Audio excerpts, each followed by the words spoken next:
So, have you ever had that feeling where you walk out of a grocery store, you're clutching this tiny bag with like three things in it that somehow it cost you 50 bucks, Oh, I know that feeling. and then you check your phone and there's a headline just screaming, "The economy is booming." It's a very specific kind of cognitive dissonance, isn't it? It feels like gaslighting. Like Yeah. genuine economic gaslighting. You're just standing there thinking, "Am I losing my mind here?" We've dug through a massive stack of research for today that really tackles that exact feeling. Yeah, And the core takeaway is basically this. You are not crazy. You're just looking at the wrong scoreboard. right. Because usually when you say, I feel broke, the establishment points to, the S&P 500 or GDP and says, look, the line is going up. Right. Things are great. But the argument we're going to unpack is Yeah. that we're living in, well, a tale of two economies. There's the economy of assets, and then there's the economy of people. And those two things, Yeah. they've completely decoupled. So our mission for this deep dive is to figure out exactly how that happened. We're going to look at this asset inflation that's making homeowners rich and renters, well, desperate. We're going to talk about the man, I call him the cartoon villain of the 1980s, who basically broke the corporate soul. And then we're going to end on some solutions that are surprisingly pretty pragmatic. It's a fascinating, if slightly infuriating, web to untangle. Okay, so let's start with the good news. Why is the vibe so bad if the numbers are so green? Because, technically, the recession that everyone predicted didn't happen. GDP is growing. Well, it really depends on what you mean by the economy. If you mean the stock market, then yeah, it's a party. Mm-hmm. But the research highlights a really critical distinction: asset inflation versus wage growth. Okay. If you owned a home 5 years ago, you look like a genius. Your net worth probably doubled just by, sitting on your couch. Same thing if you had a big stock portfolio back in 2021. But that's passive wealth. It's wealth you get from having money, not from doing work. Exactly. And that is the wall that newcomers are hitting. Yeah. There's a statistic in the data that it really puts this all into perspective. The average age of a home buyer right now is 59 years old. 59? Wait, seriously? 59. Yeah. I mean, it basically signals the death of the starter home concept. The ladder has been pulled up. If you didn't have capital 5 years ago, you are now chasing an exponential curve with a linear paycheck. And I still see financial influencers on TikTok yelling that if I just skipped my morning coffee, I'd be a real estate mogul by now. The laziness myth. It's incredibly durable because it personalizes a systemic failure.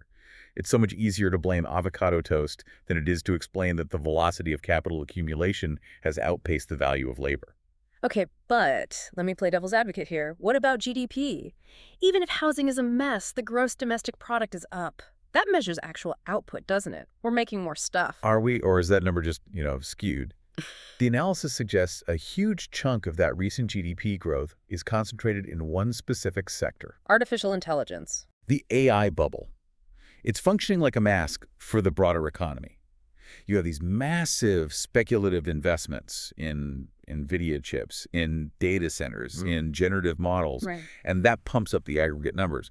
But if you strip out that AI sector, the rest of the economy, manufacturing, services, it looks incredibly flat, maybe even recessionary. And there's a physical cost to this too, which I hadn't really connected the dots on until I saw these articles. We think of the cloud or AI as these like ethereal things, Right, like they don't exist in the real world. but they're essentially just giant warehouses sucking up unbelievable amounts of electricity and water. Oh, the resource intensity is staggering. Mm. We're seeing data centers that are tripling their energy consumption. Mm. In some water-scarce areas, they're using millions of gallons a day just for cooling. Wow. And here's where it hits your wallet. The infrastructure upgrades that are needed to power these things. The utility companies are passing those costs on to us, to the ratepayers. Wait, walk me through that. So my electricity bill is going up to subsidize the power grid for a data center, Right. which is running the AI that is being designed to automate my job. That is the dork irony the research points out. It's a wealth transfer from your monthly utility bill directly to a tech giant's efficiency margins. You are literally paying for the machine that might replace you. That is cheerful. But look, hasn't capitalism always been this ruthless? Isn't it just survival of the fittest? Or is this like a recent mutation? That's the key question, and the answer is no. This version of capitalism is actually quite new. If we look back, say, to the post-Great Depression era, specifically that golden age from the 40s to the 70s, the operating system was completely different. I was so struck by that Johnson & Johnson document in our notes. from 1943. Oh, the corporate credo. It's their mission statement. And the hierarchy is just shocking to modernize. They listed their priorities in order. Number one, the customer. Okay, it makes sense. Number two, the employees' fair wages, safe conditions. Number three, the community. And final number four, dead last, Let me guess. The stockholders. the stockholders. They got the leftovers. They were last. Last, a fair return. That was the exact phrasing. Not maximum return, just fair. Today, I mean, legally and culturally, that entire list is flipped upside down. Shareholders are number 1, 2, and 3. Right. So were CEOs just, I don't know, nicer people back then? Or was there a structural reason for this? It wasn't about kindness. It was all about incentives, and specifically taxes. During that period, the top marginal tax rate on the ultra-wealthy and on corporations wasn't 21%. It hovered between 70% and 94%. 94%. If you say that today, people just scream, communism! But the economy was booming then. Explain the mechanism. Why did taking more money from companies make them pay workers better? It's basically a use it or lose it scenario. Yeah. High taxes on profit forced reinvestment into the company. Okay. Imagine you own a company in, say, 1950. You make $1 million in profit. If you just pocket that money, the government takes $900,000 of it. You're left with almost nothing. So hoarding cash is just pointless. Exactly. But business expenses like wages, new equipment, research and development, all of that is tax deductible. I So you have a choice. Wow. You can give that $1 million to the IRS, or you can give it to your workers as raises and benefits. And if you pay the workers, you get a more loyal, more productive workforce, and you don't lose the money to taxes. So the tax code basically made it so that being greedy was bad math. It incentivized sharing the wealth. It built the middle class.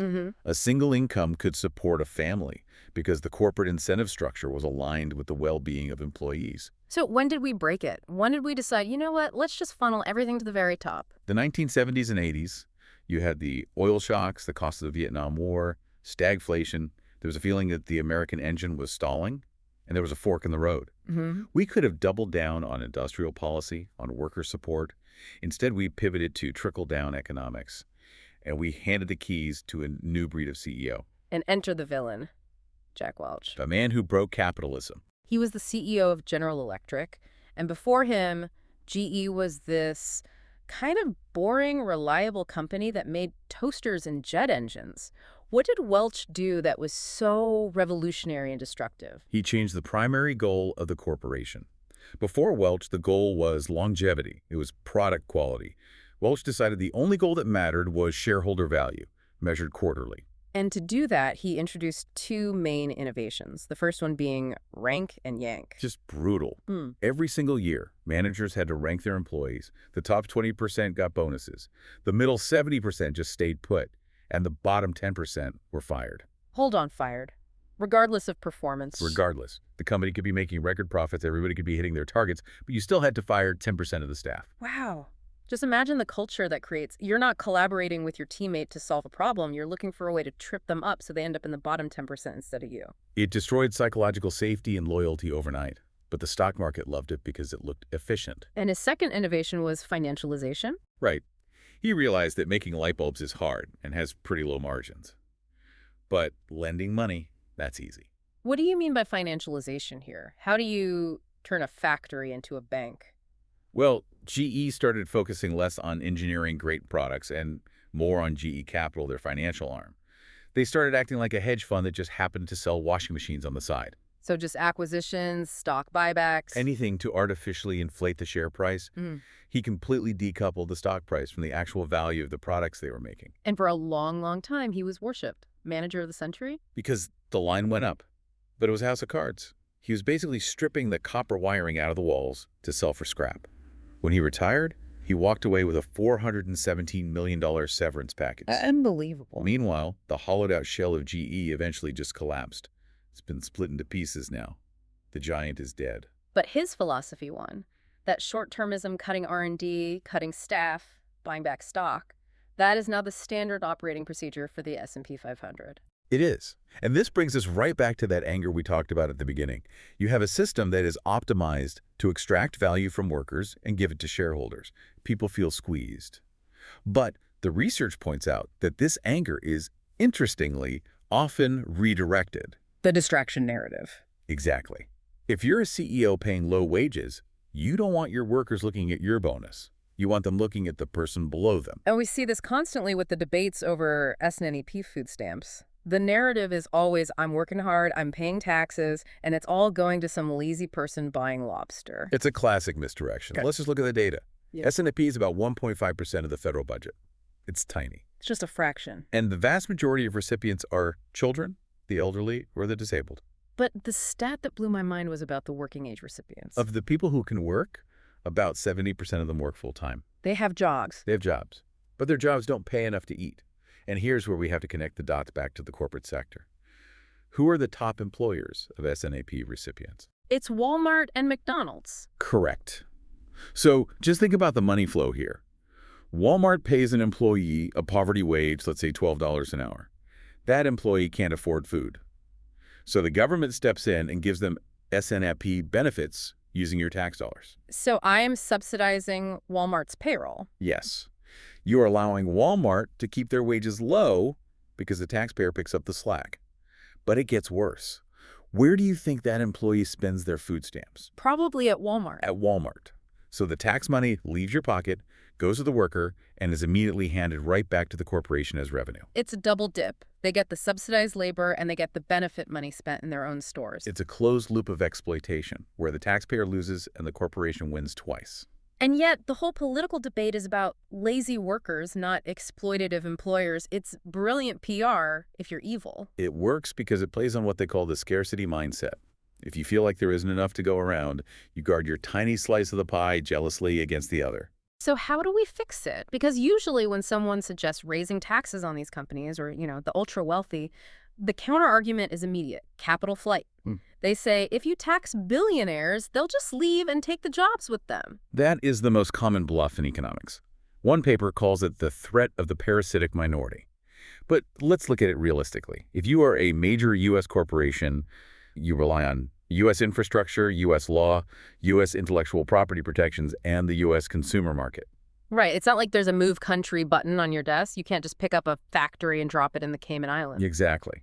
Moving physical supply chains and finding skilled labor elsewhere is incredibly difficult, it's expensive, and historically, capital flight is much rarer than threats of capital flight. Plus, we have to look at the revenue bell curve. You'll often hear it called the Laffer curve in economics. Remind us what that is. It's the theory that if you tax too much, revenue eventually drops because people either stop working or they start hiding money. But most economists agree we are so far on the low end of that curve right now.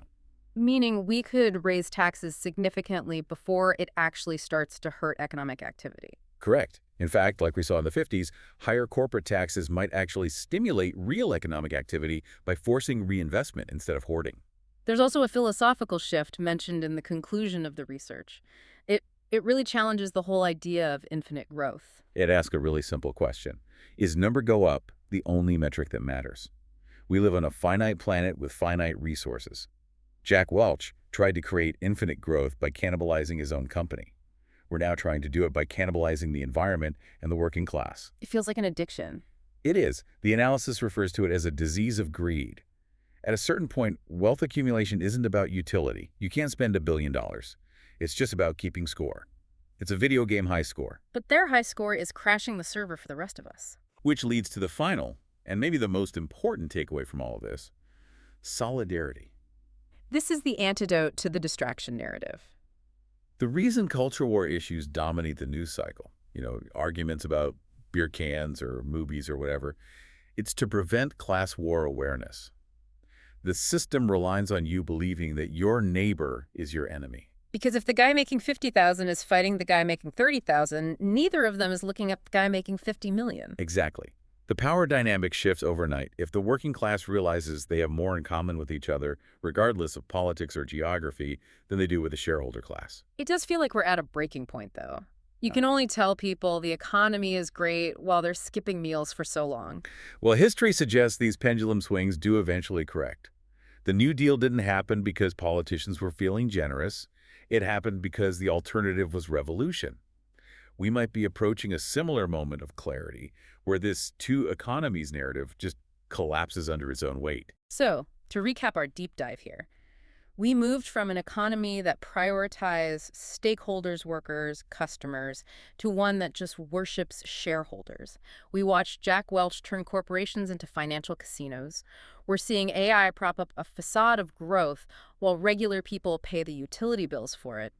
And we're realizing that the anger we feel is real, but it's often aimed at the wrong targets. That's the summary. The system isn't broken, it was redesigned.